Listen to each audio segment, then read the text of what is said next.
نحمدہ و نصلی علی رسول کریم۔ حضرت محبوب اللہ فرماتے ہیں، جس رات حضرت رابعہ بصری پیدا ہوئی تو گھر میں کپڑا موجود نہ تھا اور ان کے والدین کے پاس اتنا بھی نہ تھا کہ چراغ جلا سکیں۔ آپ کو آپ کے والدہ نے دامن میں لپیٹ کر آپ کے والد سے کہا کہ ہمسائے کے گھر سے تیل لے آؤ۔ آپ کے والد بزرگوار ہمسائے کے گھر کے کواڑ کو ہاتھ لگا کر چپکے سے واپس چلے آئے اور کہا وہ سوئے ہوئے ہیں۔ انہوں نے دروازہ نہیں کھولا۔ آخر اسی طرح ملول خاطر ہو کر سو رہے ہیں۔ اسی رات خواب میں دیکھا کہ رسول پاک صلی اللہ علیہ وآلہ وسلم خواب میں آن کے فرماتے ہیں کہ ملول نہ ہو، اس کا نتیجہ تمہارے حق میں نیک ہوگا، کیونکہ اس کی خاطر میری امت کے 70,000 آدمی بخشے جائیں گے۔ حضرت محبوب اللہ فرماتے ہیں، جب آپ کچھ بڑی ہوئی تو آپ کے والد کا انتقال ہو گیا، اور جب بصرہ میں قحط پڑا اور آپ کے بہنیں جدا ہو گئیں تو آپ ایک ظالم کے ہاتھ آئیں جس نے آپ کو چند درم لے کر فروخت کر دیا۔ ایک روز اس بدبخت نامحرم نے آپ کا ہاتھ پکڑنا چاہا۔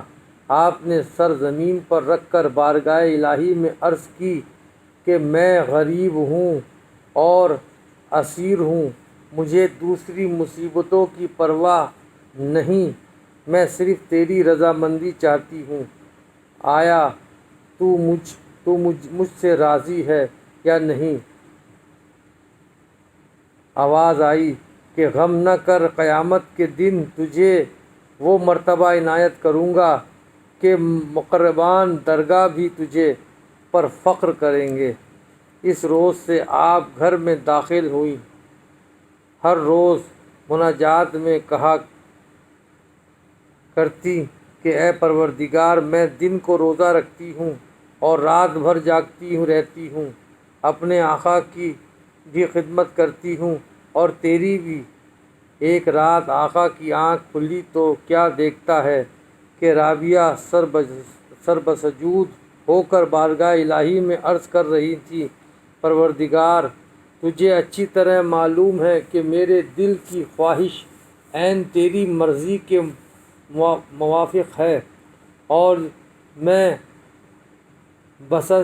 بسر چشم تیری بارگاہ کی خدمت گزار ہوں اور کسی دم تجھ سے غافل نہیں ہوں، لیکن کیا کروں، مجبور ہوں۔ اس وقت ان کے آقا نے ایک نورانی قندیل دیکھی جو آپ کے سر پر لٹک رہی تھی اور جس سے سارا گھر دن کی طرح منور ہو رہا تھا۔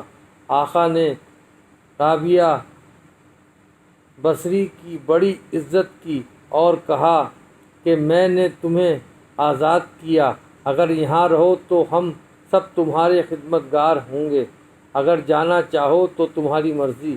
آپ وہاں سے چلی گئیں اور متربی شروع کی، لیکن بعد میں توبہ کر کے جنگل میں مقام کیا، مدت تک وہیں عبادت کرتی رہیں۔